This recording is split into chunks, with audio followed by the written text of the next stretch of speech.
Une vague technologique, c'est comme un tsunami. Si on ne le voit pas venir de loin, si on n'entend pas ceux qui disent « il arrive », on est débordé. Et même si on arrive à courir vite, c'est trop tard. On est débordé.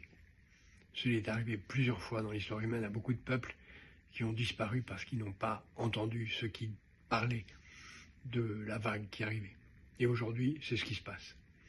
L'intelligence artificielle est un tsunami que beaucoup avaient annoncé depuis au moins 20 ans.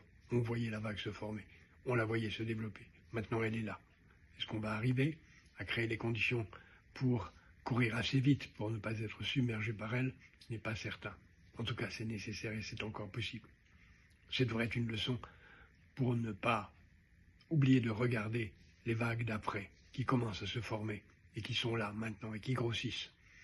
La vague de l'industrie de la simulation digitale qui va emporter tout et transformer notre monde en un monde de simulation virtuelle en 3D avec des hologrammes qu'on pourra toucher et qui créera, comme dans les jeux vidéo et bien au-delà des jeux vidéo qui sont une façon d'y entrer, un univers radicalement différent dans tous les domaines.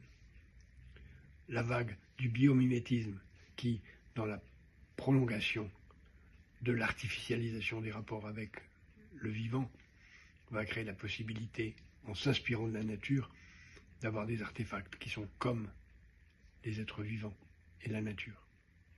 Et bien d'autres, en particulier la génétique digitale, qui va permettre, en utilisant le biomimétisme, l'intelligence artificielle, l'industrie de la simulation, de créer des chimères de toute nature qui nous sauveront, nous transformeront, nous perdrons, nous retrouverons. On ne pourra pas dire qu'on n'avait pas été prévenu. Le problème, c'est que ceux qui parlent trop tôt et qui ne réussissent pas à convaincre de l'importance de ce qu'ils disent sont ensuite rattrapés par ceux qui arrivent juste au dernier moment et qui s'attribuent les mérites de ce qu'ils n'avaient pas vu venir quand il était encore temps d'agir.